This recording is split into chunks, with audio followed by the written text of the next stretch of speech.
pequenininho. O que tem na mão do outro é melhor do que aquilo que tem na minha mão? As crianças se esbofeteiam porque o que está na mão do outro parece que ganha vida. Você pode... Eu tenho 2 crianças em casa. Quando eles eram pequenos, menorzinhos, era interessante, porque você tinha brinquedo para um, brinquedo para o outro, mas quando um pegava um brinquedo, o outro queria o brinquedo que o outro pegou. Estava lá, à disposição, há um tempão, ninguém mexia naquilo, bastava um deles pegar e como se aquele negócio criasse vida.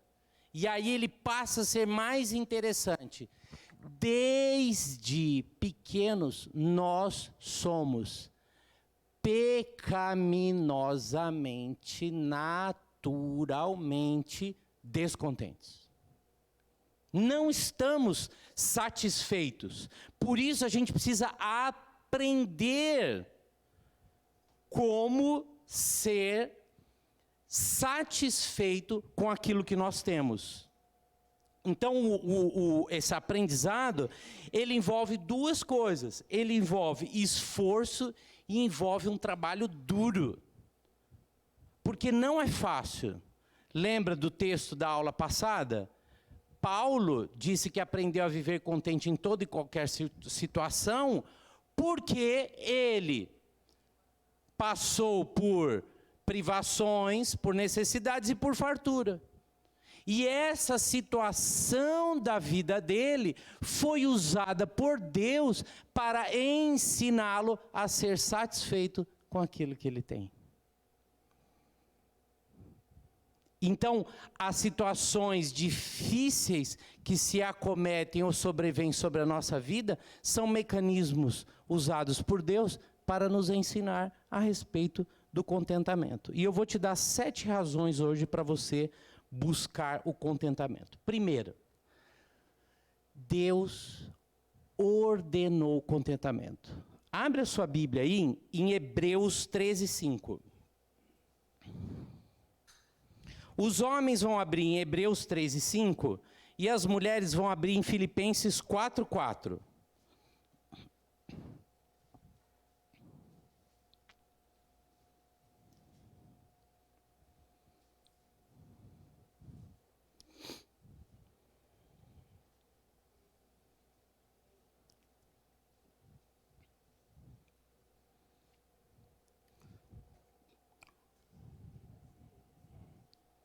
Vou tropeçar nele daqui a pouco, né? Obrigado.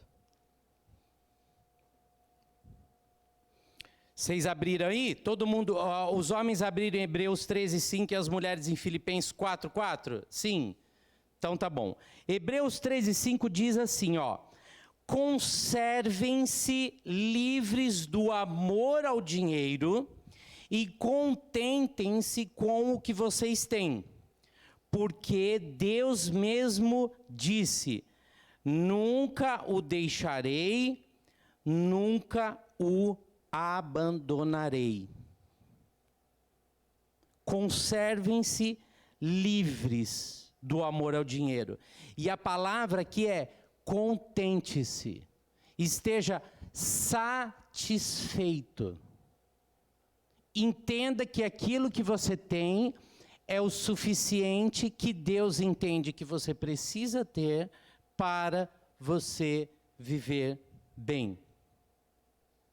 Mas mais do que isso, este contentar-se nesse texto de Hebreus 13 aqui, está relacionado com a questão da confiança no cuidado e na provisão de Deus. Porque ele diz... Porque Deus mesmo disse: nunca o deixarei, nunca o abandonarei. Olha que interessante isso. O dinheiro, ele traz a falsa sensação de que eu tenho tudo o que eu preciso. Então, eu tenho dinheiro e eu consigo ter um convênio médico. Então, se der um piripaque em mim, eu tenho como pagar o convênio médico, eu tenho como pagar um médico e eu estou bem amparado. Né? O dinheiro, ele traz a sensação de que está tudo bem porque eu tenho uma casa e está tudo ok, porque eu tenho uma casa. Percebe? ele traz essa falsa sensação de que tudo aquilo que você tem está bem amparado pelos recursos financeiros que você tem. Até que venha um governo e leve embora a sua reserva. Alguns já viveram isso aqui no nosso país. Certo? E sabe o que foi interessante disso que aconteceu? Interessante para o lado negativo, naturalmente. Teve gente que se matou, gente. Quando viu o dinheiro sumir da conta, a pessoa falou, acabou a minha esperança. E a pessoa vai e se mata. Pessoas que perdem fortuna se suicidam, não é isso, Valmir? Certo? Tá? Então, o Valmir tem milhares de casos aí para contar. De pessoas que, quando perdem os recursos que têm, vão embora. Por quê? Porque a minha referência de segurança está ancorada no lugar errado. Ela está ancorada no dinheiro. E ela não está ancorada em Deus. Porque mesmo eu não tendo nada, com Deus eu tenho absolutamente tudo. Filipenses 4:4. Filipenses 4:4 diz assim então, o texto. Alegrem-se sempre no Senhor, novamente direi, alegrem-se. Olha que interessante.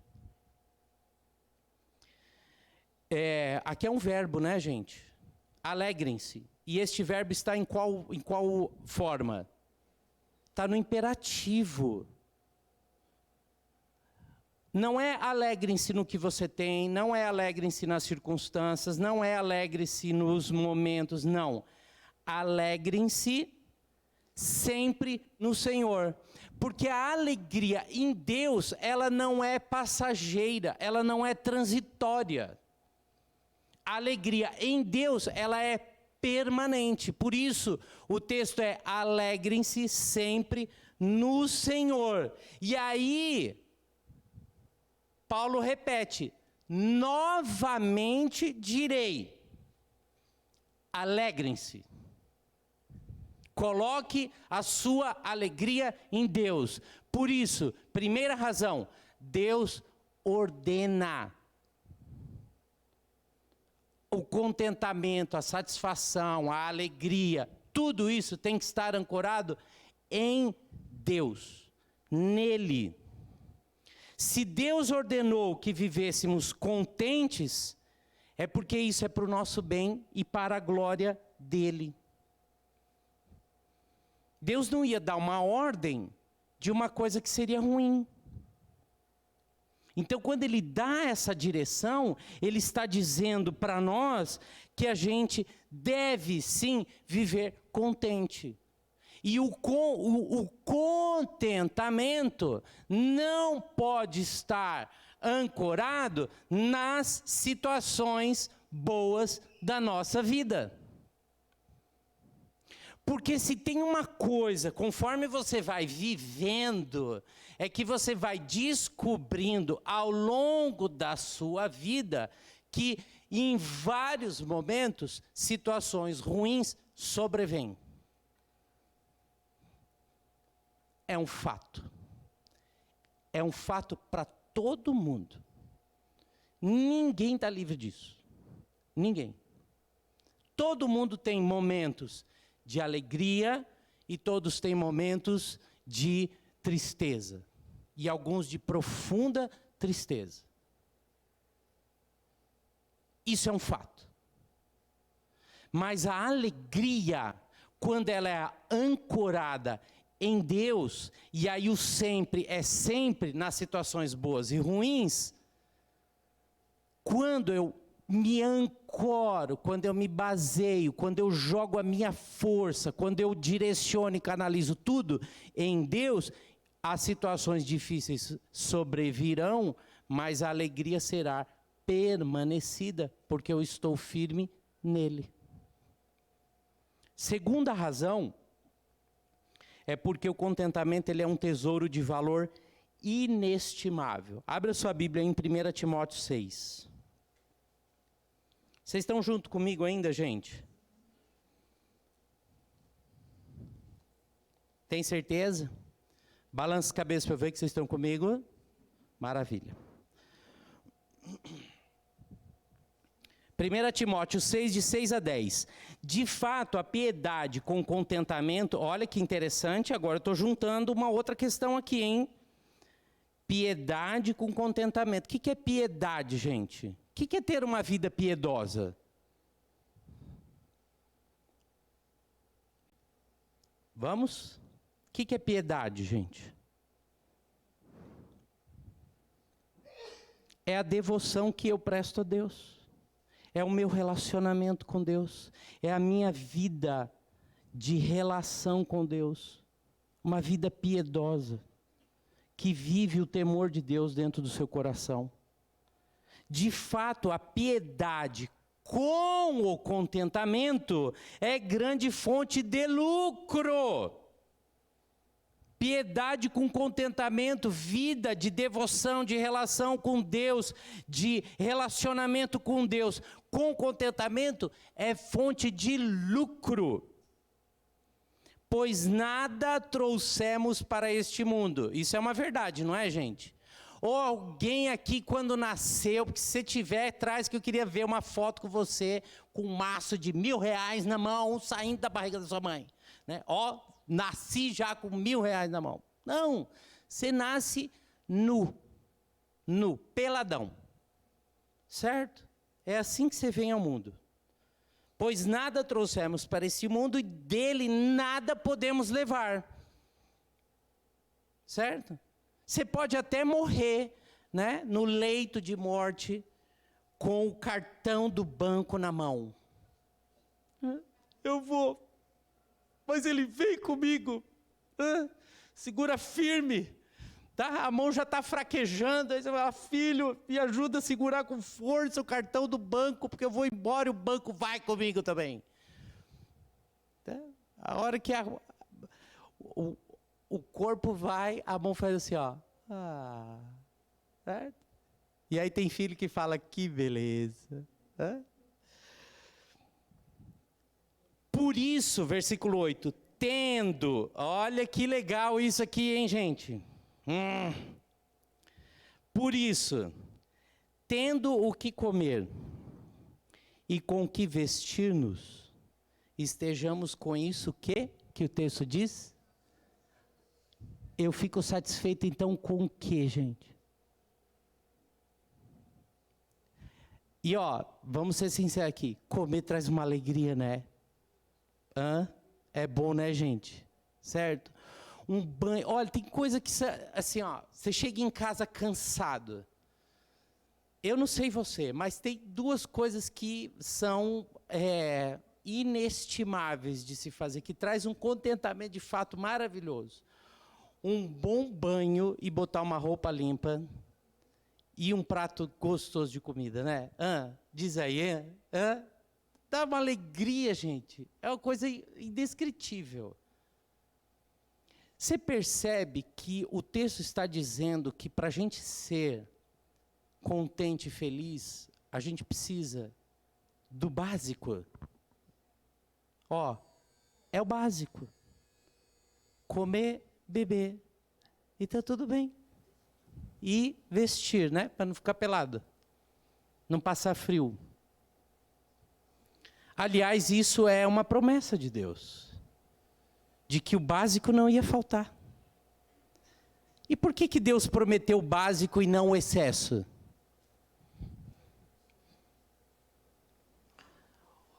O texto bíblico diz assim, não me deixa ter de mais e nem ter de menos, para eu não me esquecer do Senhor.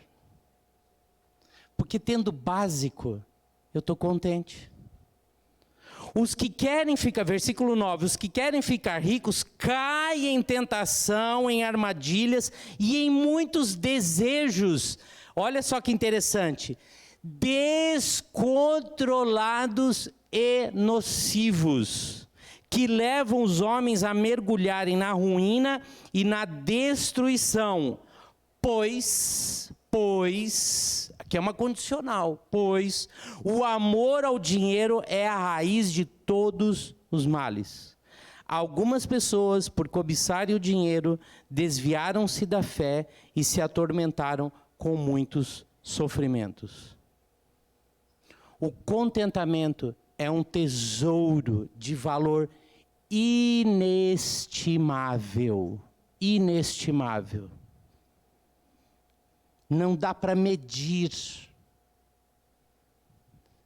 E tendo o básico, é mais do que suficiente para viver bem e contente. Certo? Nós vamos para 1 Pedro depois do cafezinho. Então porque senão vocês vão ficar descontentes se eu segurar vocês aqui, certo? Então, para não gerar este descontentamento, a gente toma um cafezinho e vamos voltar então. Vamos, porque a gente só viu 2 das 7 razões. Eu preciso terminar as 7 razões. São 7. Falta 5 ainda. Muito bem, gente. Abra sua Bíblia aí agora em 1 Pedro, capítulo 3. 1 Pedro 3, de 3 a 4. Você vê que a Bíblia, quando você vai lendo a respeito desse tema, desse assunto, ela vai tratando diversos aspectos da nossa vida que são fontes de descontentamento, né? Então, ter muitas coisas, ter dinheiro, e agora 1 Pedro 3, de 3 a 4, vai falar assim, ó, olha que legal esse. Tem recado para todo mundo na Bíblia. Recado não, direcionamento, corrigindo aqui a minha palavra.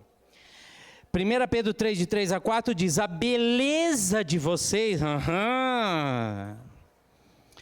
E quando eu li esse versículo foi revelador para mim na adolescência, certo, gente? Eu não era o cara mais belo do mundo, né? Aí eu falei assim, a Bíblia, você vê como a Bíblia conforta até os feios. A beleza de vocês não deve estar nos enfeites exteriores, como cabelos trançados e joias de ouro ou roupas finas. Ao contrário, esteja no interior, que não perece. Então, ó, sai da aparência, do mostrar, né? Porque esses enfeites, os cabelos, as joias, as roupas finas, tudo isso é para mostrar algo que você quer dizer, olha o quanto eu tenho, o quanto eu sou belo e aquela coisa toda. Tira do exterior e coloca dentro do interior. E olha como agora a situação muda completamente. Ao contrário, esteja no ser interior, que não perece, que é uma beleza demonstrada de que forma? Num espírito dócil e tranquilo, o que é de grande valor para Deus. Olha só, gente. Olha que legal o contraste que o texto faz. Beleza exterior, ancorada no quê? Cabelos trançados, joias, roupas finas, roupa cara. Tá? Algo que nós homens valorizamos. Porque valorizamos isso. Damos valor para estas coisas. Do outro lado aqui, Pedro está dizendo o quê? Para Deus, o valor não está naquilo que você veste, nem naquilo que você é por fora. O que Deus coloca valor é um espírito dócil e tranquilo. Viu como muda? eu saio de algo que é absolutamente valorizado pelo mundo inteiro, por todas as pessoas que estão próximas de mim, por todos que se relacionam comigo, porque de alguma forma eu preciso ter para ser, para me relacionar, para ser aceito, para ser valorizado.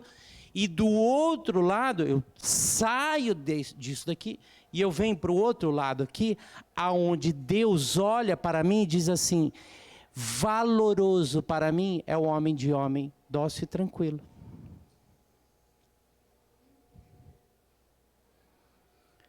Quanto que eu preciso, ou o que eu preciso ter para ser aceito e valorizado por Deus, do ponto de vista de recurso financeiro?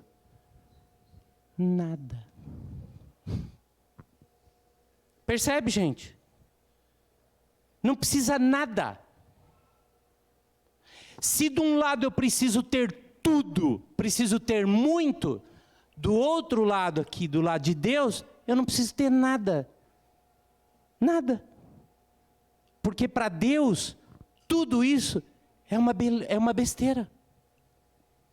Porque a valorização para Deus, ela está no espírito dócil e tranquilo, que é de grande valor para Deus. Nossa atenção deve ser dirigida, então, não para aquilo que é corruptível e estragável, mas para aquilo que é eterno.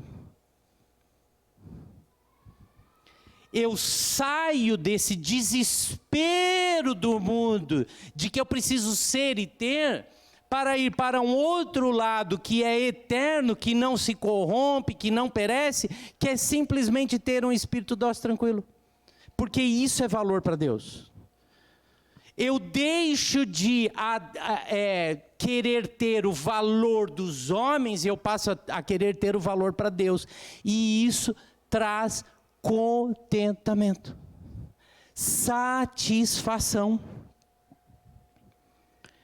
Jeremiah Burroughs, que foi um pastor na Idade Média, aí, dizia assim, ó: o contentamento é o dever, a glória e a excelência do cristão. 3 palavras, vamos repetir, ó, só essas 3 palavras. Dever, junto comigo, gente, vamos lá, ó.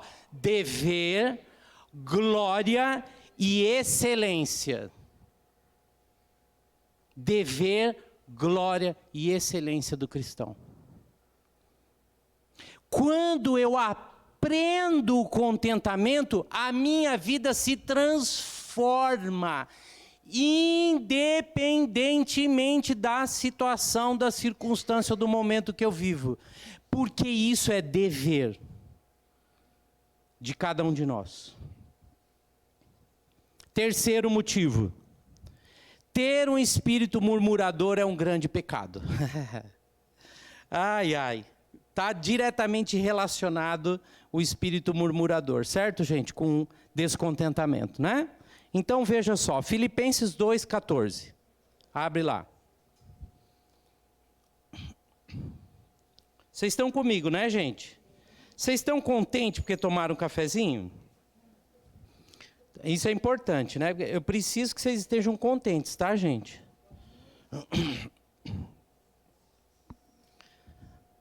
Filipenses 2,14. Bem simples. Super simples. Façam tudo sem queixas nem discussões.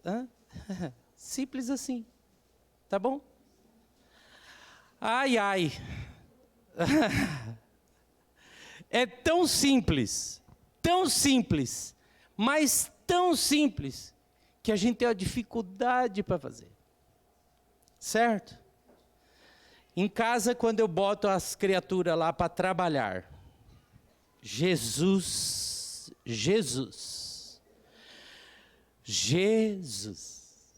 né? Certo? Se eu falar assim, ó, senta e assiste televisão que eu estou mandando, nunca reclamaram. Agora fala assim, lava a louça. É minha vez ou é sua vez?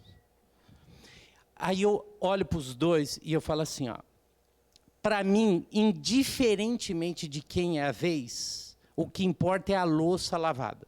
Então vocês resolvam o problema chamado louça. Certo? Porque é um problema, né, gente? Vou ser sincero, né? Louça é um problema. Tá? Porque aquilo tem vida própria. Certo? E é incrível, porque se você não lavar a louça à noite e for dormir, no outro dia de manhã você acorda e é uma coisa assombrosa. Ela está lá ainda. É assustador. Isso! Parece que ela teve vida da madrugada. Sabe? Lembra dos gremlins? Certo? Passava da meia-noite, jogava água, ele se multiplicava, a louça parece um gremlin. Né? Pois bem, fazer tudo sem queixas nem discussões só é possível para quem está contente e satisfeito em Deus. Porque se eu tenho que lavar a louça, eu tenho que estar contente porque eu usei essa louça para comer. Porque Deus me deu sustento. Porque se eu não tivesse o que comer, eu não teria louça para lavar. Reclamar que eu tenho que limpar a casa é motivo de descontentamento, porque se eu não tivesse uma casa para limpar, aí sim eu estaria descontente. Estão entendendo, gente? A gente reclama de fazer coisas que estão diretamente relacionadas às bênçãos que Deus coloca sobre nossas vidas, das mais simples às mais complicadas. Eu reclamo que eu tenho que acordar cedo para ir trabalhar, minhas férias acabou, vou ter que voltar a trabalhar. Cara, fica feliz, meu. Está entendendo? Fazer mercado, Jesus, fala isso para um homem então, dá até um pau. Você falou isso, eu vi alguns tremendo. Tá? Porque isso dá palpitação no homem quando ele pensa de ir para o supermercado, né? Dá uma taquicardia. Espera aí que eu preciso me recuperar. Eu preciso ir ao supermercado hoje. Tá? Mas, gente, eu estou indo para comprar mantimentos, alimentos para suprir a necessidade da minha casa, e eu tenho condições de fazer isso, e eu estou reclamando. Então faça tudo sem queixas nem discussões. Aí você vai lá para Números 11, certo? E lá em Números 11 a gente olha para a reclamação do povo, porque nós estamos aqui sofrendo no deserto, porque isso aqui é uma desgraceira danada, porque estamos passando fome, certo? Descontentamento, reclamação, murmuração. Ah, porque você nos tirou de lá que estava muito melhor. Né? Anos reclamando, né? Deus nos livra, estamos nós aqui amassando barro. Né? Aí Deus tira. Não, muito melhor lá. Nunca está bom, né? Certo? Sim, mas a gente faz igualzinho, mas é mais difícil olhar para nós, né? Lá em número 10, tá? Em Números 10... Não, agora 10, porque 11 a reclamação do povo. E em Números 10, tem lá Deus dando o toque das duas trombetas para partir e tudo mais, trombetas de prata. Lá o povo está acampado, aí Deus fala, quando tocar a trombeta, levanta acampamento e segue, que eu vou junto com vocês. Certo? Aqui o povo estava peregrinando no deserto, e eles iam de períodos em períodos, né, de trechos em trechos, parava, montava acampamento, ficava um tempo lá. Aí Deus fala, agora é hora de sair. Toca a trombeta, levanta, vamos embora, e Deus vai cuidando aí no caminho. Esse toque da trombeta, ele foi um sinal para o povo lembrar da prontidão e o auxílio de Deus, porque Deus disse isso. Lá no versículo 9 de Números 10, Deus fala, isso aí é para vocês lembrar do cuidado que eu estou tendo com vocês. É um sinal de lembrança. Isso no 10. Logo em seguida, o que o povo faz? Esquece do cuidado e da provisão de Deus e faz o que, gente? Vamos reclamar. Vamos reclamar, porque reclamar é bom, né? Não é bom? É bom reclamar, não é bom? Hã? Gente, a murmuração, ela implica em esquecer-se da presença de Deus e de suas bênçãos. A murmuração, ela é um descontentamento que nos leva a lembrar de fatos do passado de forma exageradamente positiva. E ela está ligada à nossa incredulidade. Porque ela questiona não apenas a providência, mas a provisão de Deus. Percebe o que a murmuração gera em nossa vida? A murmuração nos afasta de Deus. Ela nos faz olhar para o passado. Ela tira o foco do eterno. Ela coloca o foco no presente, no temporal, não no atemporal. Ela muda a nossa perspectiva divina a respeito das promessas de Deus. A murmuração, gente, ela nos transforma em seres descontentes. E isso gera um ciclo dentro de nós quase que infinito. Tá? Não, tá ruim, não tá bom, mas vai piorar. E é por isso que está ruim, e não está bom, mas vai piorar de novo. E é por isso que não está ruim, não está bom e vai piorar. E a gente fica num looping. E não consegue sair disso. E aí tudo que você olha, tudo que você vê, tudo que você sente é ruim. É ruim, tudo é ruim. É ruim. Essa casa aqui é ruim, essa roupa que eu estou usando é ruim, essa comida é ruim, as pessoas que estão perto de mim são ruins, os meus vizinhos são ruins, o meu trabalho é ruim, o não ter o trabalho é ruim, quando ter o trabalho está ruim, tudo está sempre ruim, e eu estou sempre reclamando, murmurando, me queixando. E olha, gente, conviver com pessoas murmuradoras é insuportável. Você já conviveu com gente murmurador? Você vai conversar com a pessoa, e aí, tudo bem? Ah, não tá bom não. Não tá bom não, cara. Nossa, essa semana foi uma porcaria e parece que nada vai melhorar. E eu olho para frente e parece que está tudo ruim, vai estar sempre pior. Aí eu escutei a pregação outro dia, o pastor falou que está ruim, mas vai ficar muito pior até Jesus vir. E está tudo ficando muito ruim, as pessoas estão ruins, né? O governo está ruim, o meu vizinho está ruim, né? Isso, certo? A cara do murmurador é a cara de sofrimento, né? Certo, está ruim, está ruim. Cara, não dá. Você não consegue conversar com o ser humano. Porque está tudo ruim. Agora você imagina, coloca sandálias de Moisés. Tá bom? Põe a sandália de Moisés aí. Olha para trás e veja a multidão que está apurrinhando a criatura de Deus. Certo? Né? Porque a gente se incomoda dos filhos reclamarem. A gente se incomoda, porque, cara, nunca está bom. Está tudo ruim. Você tem que limpar a casa, é ruim. Você tem que lavar uma louça, é ruim. Tem que arrumar a tua cama, é ruim.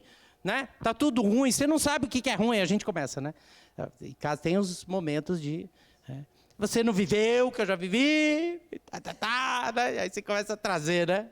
As coisas lá de trás e tal. Né? Todo mundo faz a mesma coisa, certo? Cara, se a gente se incomoda com dois reclamando, você imagina Moisés no deserto, que ele também estava com fome, também estava com sede, ele também estava cansado, certo? E o povo buzinando na orelha do cara. Deus sabe quem escolhe, né? Eu não ia aguentar, não. No fundo, gente, a murmuração, ela é a falta de fé, tá? HB20 preto, placa, elefante zebra, Y, não sei uma palavra para Y, yellow. Foi o que veio na cabeça. 7308, alarme está disparando. Disparando ou disparado? Não, disparando, porque ele para e começa, né? Certo? HB20 preto, EZY7308, alarme está disparando. Muito bem. No fundo, gente, pode sair de fininho, eu vou chamar a atenção para todo mundo aqui, você sai de fininho, ninguém vai ver você. Só eu. No fundo, a murmuração, ela é o quê, gente? É falta de fé. A murmuração, ela é falta de fé. O descontentamento, a quarta razão é que o descontentamento, ele é a origem de muitos dos nossos pecados, de muitos deles, tá?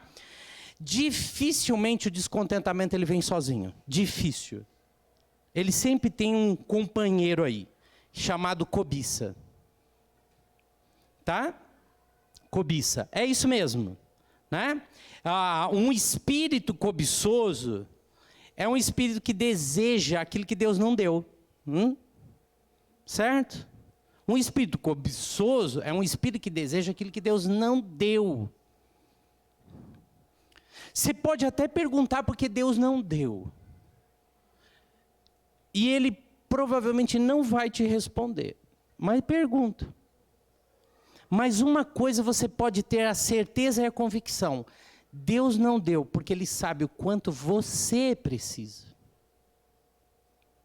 E o que é que você precisa? Porque Deus trata conosco de forma individual. Está entendendo? Deus trata conosco de forma individual. Então Ele dá o cobertor na medida e no tamanho do seu frio e da sua necessidade, é individualizado. Deus customiza a forma de lidar. Cada um tem o seu jeito. Só que a gente está sempre insatisfeito, porque o que o outro tem é melhor do que aquilo que eu tenho, porque eu não estou contente. Tiago 1, 14, 15. Abre aí.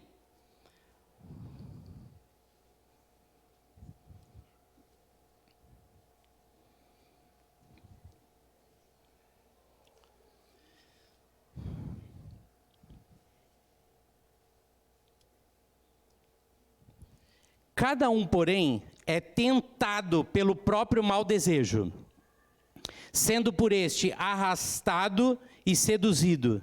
Então esse desejo, tendo concebido, dá à luz ao pecado, e o pecado, após ser consumado, gera a morte.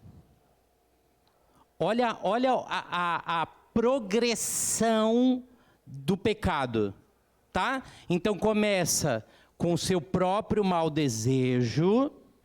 Este mau desejo que você tem, ele te arrasta para o erro e ele te seduz.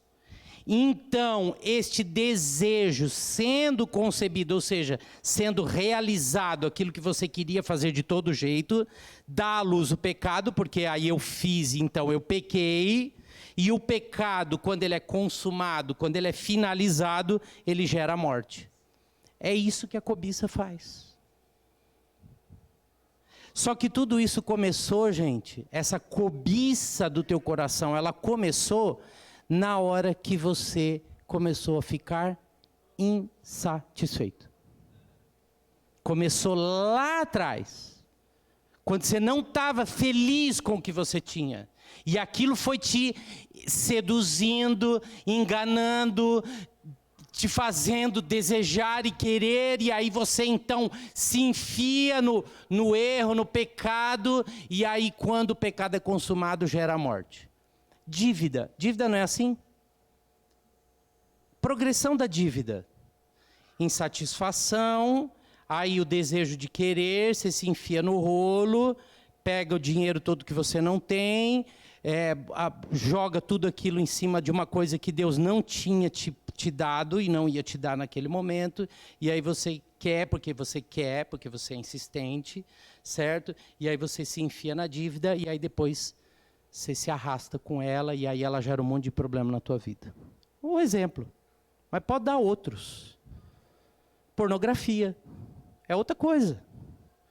A pornografia é uma insatisfação para os casados com o cônjuge. É uma insatisfação que gera pornografia.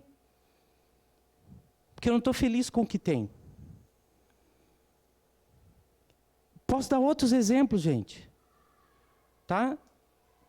Milhares de outros exemplos. Mas todos eles começam com a insatisfação de não ter aquilo que Deus não me deu.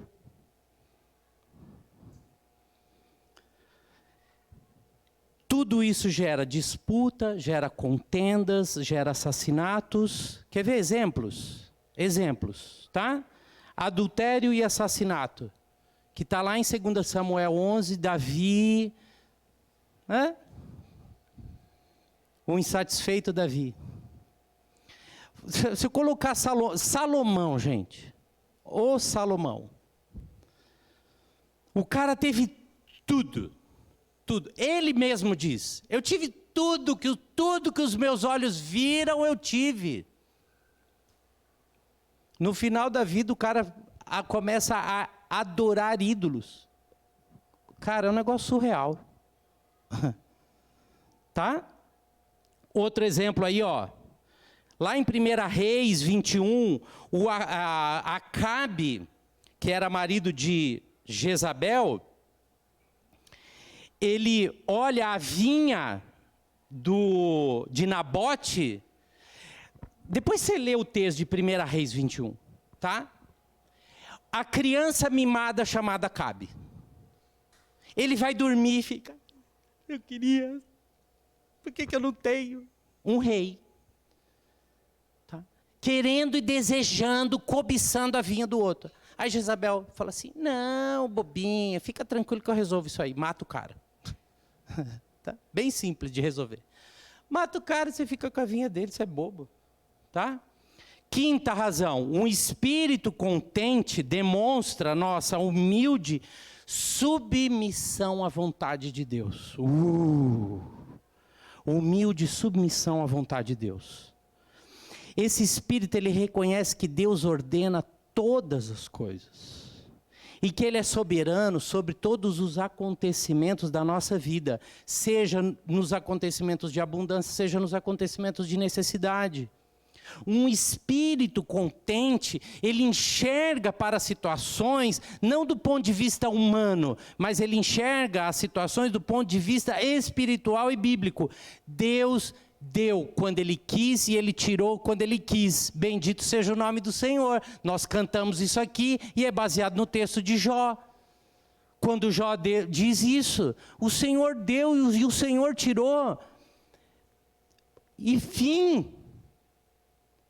E quando Jó ousa questionar Deus, Deus fala assim, aonde você estava quando eu lancei os fundamentos da terra? Aonde você estava quando eu estabeleci os firmamentos? Quem é você, cara? Eu ponho reis, destituo reis, coloco presidente, tiro presidente, pronto, acabou. E não me questiona. Porque a minha vontade, ela é soberana e ela é a melhor, porque a vontade de Deus é boa, perfeita e agradável. Então eu não questiono, eu apenas tenho fé e a convicção de que a vontade de Deus, ela é boa, perfeita e agradável. Para situações boas e para situações ruins. E ponto final. Filipenses 1, 12, 14. Vocês estão comigo, gente?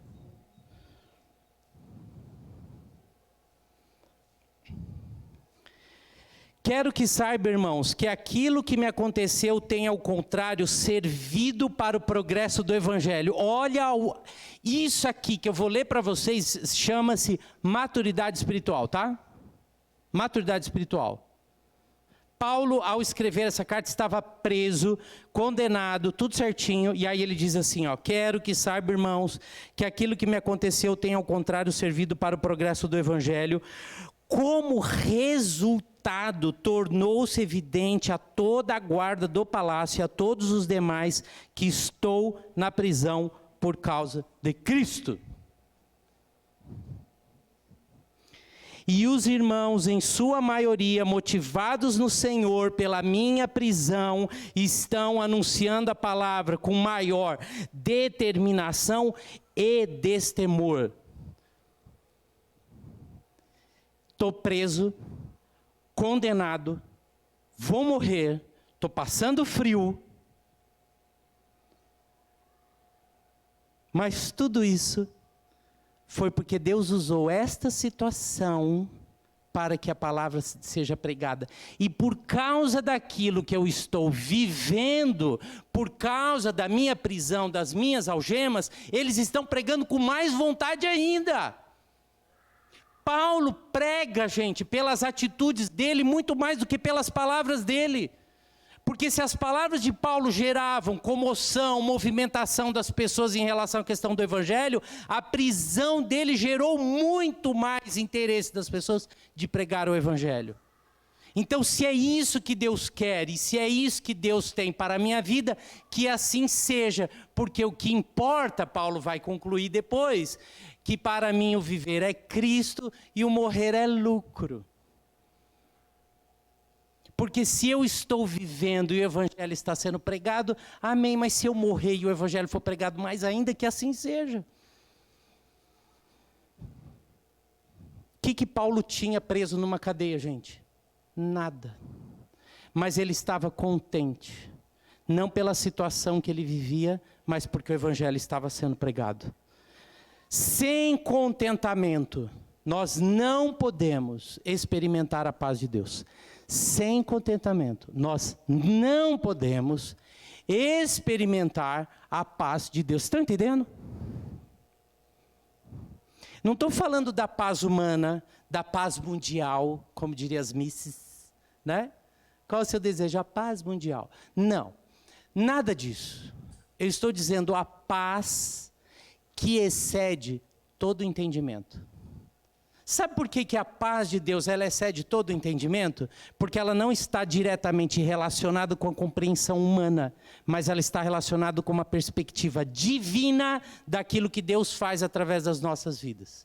Então, quando eu olho as coisas com a lente cristã, com uma perspectiva bíblica, eu sinto paz dentro do meu coração. Muda. O contentamento, ele gera um espírito sereno e tranquilo, que nós já vimos, de acordo com a palavra de Deus, é de grande valor para Deus. Filipenses 4:7. Vocês já estão aí em Filipenses, né? Agora vai lá para 4. 7. Vamos ler o 6, que é legal, né? Contextualizar isso aqui. Não andem ansiosos por coisa alguma, mas em tudo, pela oração e pelas súplicas, e com ação de graças, apresentem seus pedidos a Deus. Tá? Oração, súplica e ações de graças. Eu apresento os meus pedidos a Deus, orando, suplicando, mas também rendendo graças, tá? Importante isso. Versículo 7. E a paz de Deus, que excede todo o entendimento, guardará o coração e a mente de vocês em Cristo Jesus. Guardará o coração, que é a raiz da nossa cobiça, e guardará a nossa mente, que é onde sai a nossa ansiedade. E aí a paz de Deus, que excede todo o entendimento, nos satisfará plenamente. Entenderam, gente? Guarda o coração, que é a raiz das cobiças e dos males, e guarda a mente, que é onde está aprisionado a nossa ansiedade, que é o medo do futuro. E quando eu então coloco tudo isso diante de Deus, através de orações e de súplicas, a paz de Deus ela invade a minha vida. Robson, como que eu vivo contente? Ora. Coloca isso diante de Deus. Mas ora de verdade, gente. Numa das devocionais que a gente tem feito em casa, nós estávamos lendo Samuel. E é interessante porque chega um momento que Samuel, ele vira para o povo e diz assim: olha gente, vocês estão fazendo tudo que é de errado. O coração de vocês não está em Deus. Vocês estão adorando a outros deuses. Vocês substituíram Deus na vida de vocês. Se arrependam. Coloquem isso diante de Deus. Muda a sua conduta, a sua forma de viver. E aí vocês então serão abençoados por Deus. Eu lembro que aquele dia que estávamos fazendo devocional, foi um dia na cozinha. Sabe aqueles momentos em que a palavra de Deus vai fundo dentro do coração? Os 4 começaram a chorar. Sabe por quê? Porque a gente entendeu que estava dentro do nosso coração. E que nós estávamos substituindo Deus por outras coisas. Cada um com uma coisa diferente.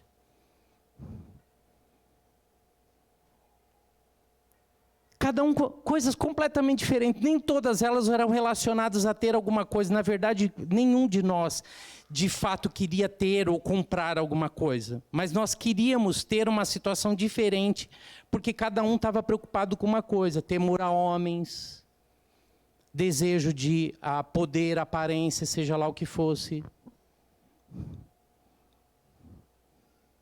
E aí a gente chegou à conclusão de que tudo aquilo de fato estava nos afastando de Deus. Nós escrevemos. Eu falei assim: vamos escrever. Qual é o ídolo do teu coração? Está escrito até hoje lá em casa. Para não esquecer. Está lá. O nome e o ídolo de cada um. Naquele dia, o Timóteo orou. Como eu não vi esse menino orar a vida inteira. O Timóteo é um menino de poucas palavras. Quando ele vai orar, fala: Timóteo, agradece a devocional. Pelo que mesmo, pai? Por causa, não é porque Deus falou conosco a respeito disso. Tá bom. Senhor, muito obrigado porque o Senhor falou conosco, em nome de Jesus, amém. Jesus, né? O medo dele é de ser aceito pelas pessoas. Então ele tem medo de orar, porque ele não sabe se a oração dele está sendo boa ou não. Esse é o ídolo do coração dele. Naquele dia, aquilo caiu na cabeça dele, nas nossas cabeças, que nos mostrou o que estava substituindo Deus em nossas vidas. E o que estava tirando a paz de Deus em nossas vidas. 7º e último. Um espírito contente é um espírito que adora. A adoração não é apenas fazer o que agrada a Deus, mas também agradar-se do que Deus faz.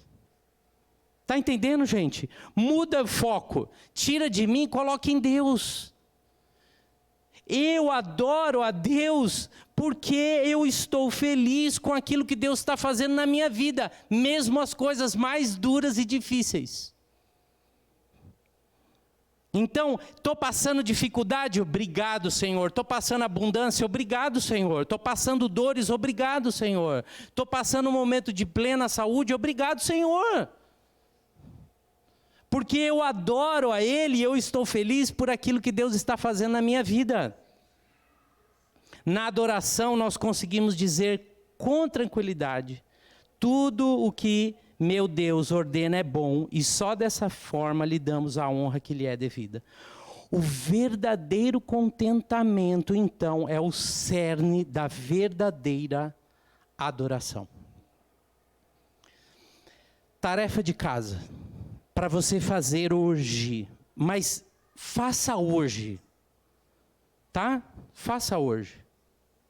Escreva num papel o motivo de maior descontentamento que você tem. É algo, você e Deus. Escreve isso. Faz isso hoje. Não deixa para fazer depois. Você vai esquecer e não vai fazer. Faça hoje. Se a sala fosse menor, eu faria você fazer aqui.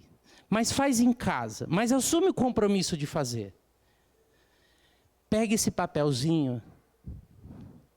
Ora. ora. E deixa ele num lugar de fácil acesso. Para que cada vez que você parar e olhar aquilo, você para na frente daquilo e ora e fala: Senhor, me ajuda. Me ajuda.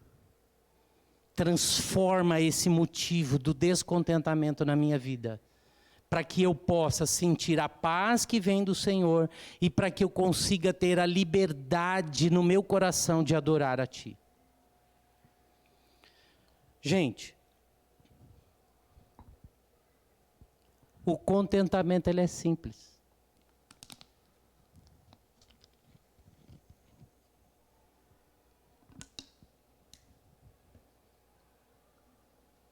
Às vezes, uma simples xícara é suficiente para trazer contentamento. Vamos orar? Ora aí, sozinho. Eu vou te dar 1 minuto. 1 minuto, tá, gente? Contado no relógio. Para você começar a orar pelo motivo do descontentamento na tua vida.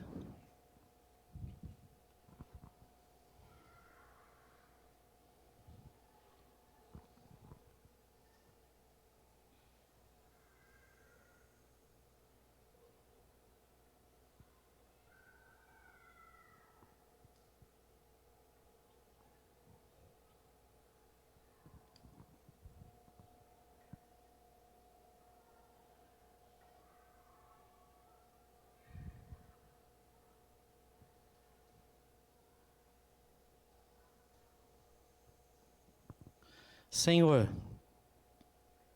Pai, nos ajuda a aprendermos a sermos contentes, porque a Tua palavra está mostrando a nós o segredo do contentamento. Ele não é mais segredo, ele está revelado. E ele foi revelado em Jesus na cruz para nós. Porque como diz a tua palavra, a tua graça nos basta. E a nossa fraqueza, ela é aperfeiçoada pela força do Senhor. Nos ajuda a vivermos contentes. Nós oramos assim no nome de Jesus. Amém. Amém, gente. Obrigado. Que vocês tenham um domingo de muito contentamento, tá bom? Não reclama da louça que vai ter que lavar agora do almoço, não reclama que vai ter que fazer almoço, tá? Não reclama do calor, tá? Porque você estava reclamando da chuva, agora para de chover, faz calor, já reclama do calor, tá bom?